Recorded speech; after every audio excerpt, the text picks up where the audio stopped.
So the next question I have is, I'm pretty sure I heard it from Rabbi Reuben, that the Gemara says that, let's say someone has two paths, one longer, one shorter. One has priestess, one doesn't have priestess. Okay, he goes on the shorter path and closes his eyes. Right, that's the path with priestess. That's considered arrogant. Okay, right.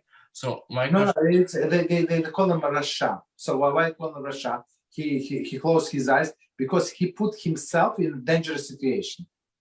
Okay, so basically it's our approach everywhere.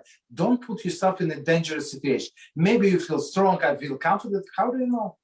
Mm-hmm. Maybe at that point you're going to change. Until now, 50 years you feel confident, right? And everything you were right. But now you're not so confident after what happened. Mm-hmm. Don't put yourself in a dangerous situation. Go ahead. Yeah, so I had a question like this. Is that, for example, in this case, right?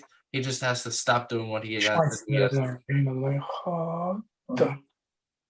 What's it called? In this situation, he has to just stop closing his eyes and open them. So basically, he has to do the opposite of. He has to do nothing, pretty much, right? He has to stop doing what he's already doing.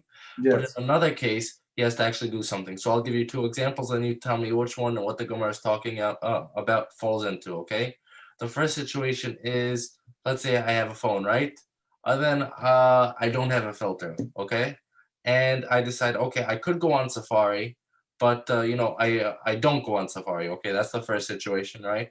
The second situation is where, let's say I go to the beach, right? I'll then say close my eyes, okay? Now in one situation, I actually have to do something. I actually have to press the button. I actually have to do an action. Versus over here, I have to stop doing an action.